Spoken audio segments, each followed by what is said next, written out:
Hello and welcome to the English Magnet. Today's video, the present simple made easy.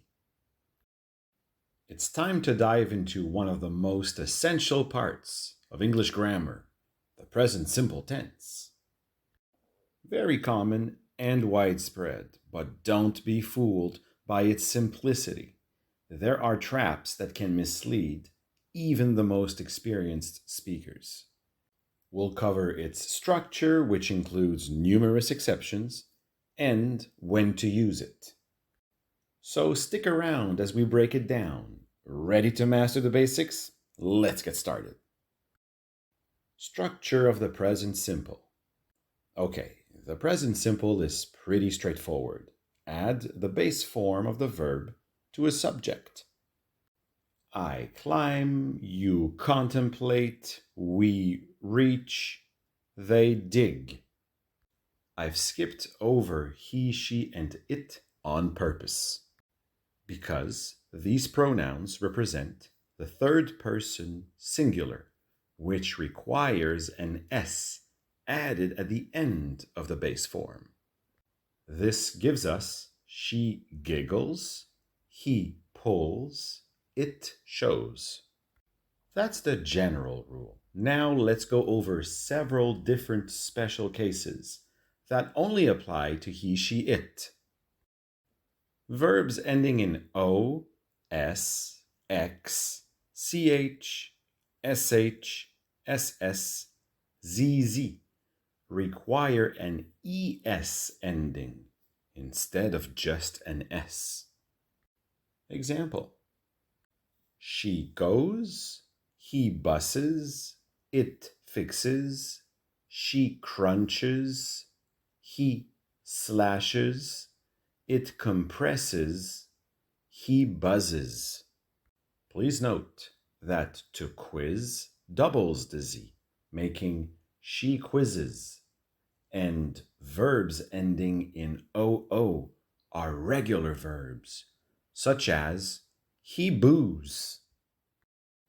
Verbs ending in consonant plus Y. Bye Y plus IES. Example: deny, he denies. Empty, she empties. Remedy, it remedies. Special case: have. He, she, it has. Nothing else to say here. It's just an exception. Haves is the plural form of the noun have, not a verb. Two quick remarks on all pronouns. First, modal verbs never carry an S at the third person singular, he, she, it. In other words, a modal verb remains unchanged regardless of the subject. Example: I can, you may, she must, he should, it might, just to name a few. Second, the verb to be stands out here. It has three endings. I am, you, we, they are, she, he, it is. By the way, only am, are, and is can form contractions. I'm, your, were, their, she's, he's, its. Quick side note: have and has commonly form contractions, but not in the present simple. Still, you should know, in spoken English, such contractions can be heard in the British Isles. And yes, apostrophe S can both mean is or has. It depends on the context. Quick second and last side note: you can use the auxiliary do or does when you wish to emphasize a statement. The following form is generally found when answering a question. Example: I do like pizza. He does cook well. We do enjoy the smell. Since does carries the S, cook is without an S. As you can see, do follows the ES ending form, since it ends in O. I'm glad I've introduced do and does, since we're going to cover the negative form now. Won't you look at that? It uses the same auxiliary. Coincidence? The difference is, in the negative form, the auxiliary is compulsory, and it must be followed by not. So when forming a negative sentence in the present simple, we need to follow the structure subject plus don't or doesn't plus base form. I went straight for the contractions, as they are the most common form. Do not gives don't, and does not gives doesn't. Of course, don't is for I, you, we, and they, while doesn't is for she, he, and it. Example, I don't drive at night. You don't swim in acid. She doesn't follow the rules. He doesn't understand Greek. Did you see how doesn't carries the S ending? And so, the following verb is in its base form, no S. Again, the verb to be does its own thing here. You simply add not after the verb instead of don't or doesn't before the verb. Example, I'm not ready. He isn't online. We're not at home. They aren't glad. Look at the contractions. You either go with subject plus am, are, or is, or are is plus not. In North America, the contraction am plus not doesn't hold up. Now, the question form is similar to the negative form, as it uses an auxiliary as well. Let's look at its structure. Do or does plus subject plus base form. If we begin a question with do or does, it's a closed question, meaning answers are yes or no. If we begin with a question word, then it's an open question. Answers aren't simply with a yes or a no. Example, why does it make a noise? It makes a noise because it's a car alarm. Do we wait here? Yes, we do. Do they like pizza? No, they don't. No contractions here, unless you form a negative question. Example, why doesn't it make a noise? Don't we wait here? Don't they like pizza? But they're not mandatory, just more natural. Example, why does it not make a noise? Do we not wait here? Do they not like pizza? And once more, the verb to be stands out here, as no auxiliary is needed. You simply invert the subject and am, are, or is. Example, am I on time? Are you the inspector? Is it the blue car? With negative questions, you can use contractions, except with am not. Example, am I not on time? Aren't you the inspector? Are you not the inspector? Isn't it the blue car? Is it not the blue car? Uses. The present simple feels like an easy verb tense to master. It does have the word simple in it. Nevertheless, knowing when to use it correctly can be puzzling.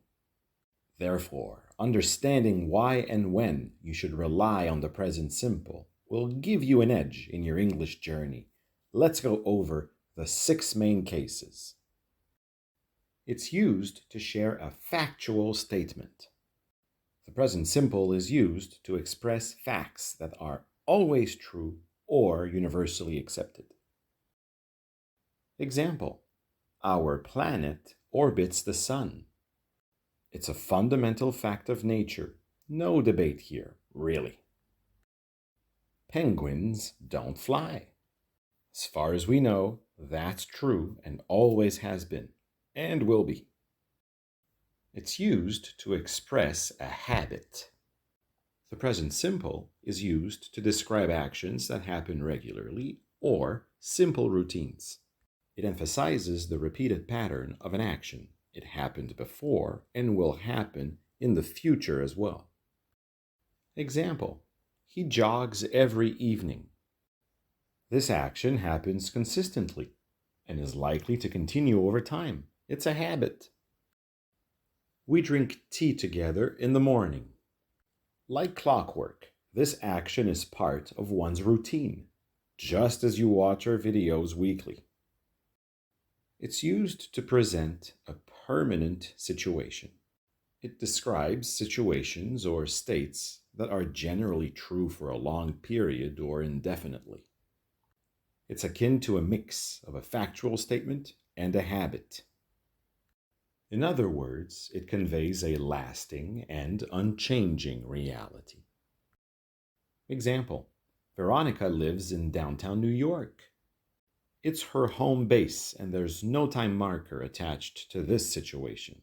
We understand it's a fact in Veronica's life, and it is a lasting situation. We believe in fair play. The belief in fair play is not linked to a time period, and we can take it for granted it will persist. It's used to state a planned event. The present simple can be used to talk about future events that are scheduled or timetabled. The action doesn't take place in the present, but the present simple focuses on the certainty of it. Example: our flight takes off at noon. The departure time is planned, and it is considered certain.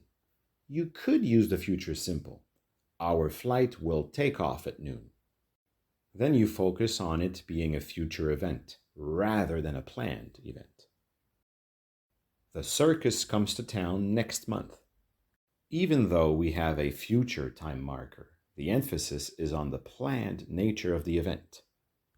There must be billboards or flyers announcing the arrival of the circus, which implies it's part of a program. It's used to give instructions. The present simple can communicate directions or instructions, as in telling someone what to do or how to do something. Note that more often than not, the pronoun you is used in this case. Example: you turn left at the end of the street and you drive until the end of the road. The present simple gives clear, casual, but polite guidance on how to do something. The imperative mood, turn left at the end of the street and drive until the end of the road, is more direct and more like an order. You fold your clothes neatly before putting them away. Again, these instructions are simple, respectful, and to the point. It's used to express an instantaneous action. The present simple is used to describe actions that happen instantly, to create a sense of immediacy or vividness, often in live commentary, storytelling, or demonstrations. Example: he dekes the left winger, skates around him, shoots and scores. The commentator describes the ongoing actions as they unfold, one after the other, in a rapid succession. All of it is so fast. The duckling runs into the room and grabs the book on the shelf. The storytelling here uses the present simple to bring you close to the story, as if you were witnessing it. There you go, the present simple made simple. If you're in the mood, be sure to watch more of our videos. Hopefully, this has been helpful. A link to some free material to practice by yourselves can be found in the description below. Keep practicing, and you'll get the hang of it. Thank you for watching. Until next time.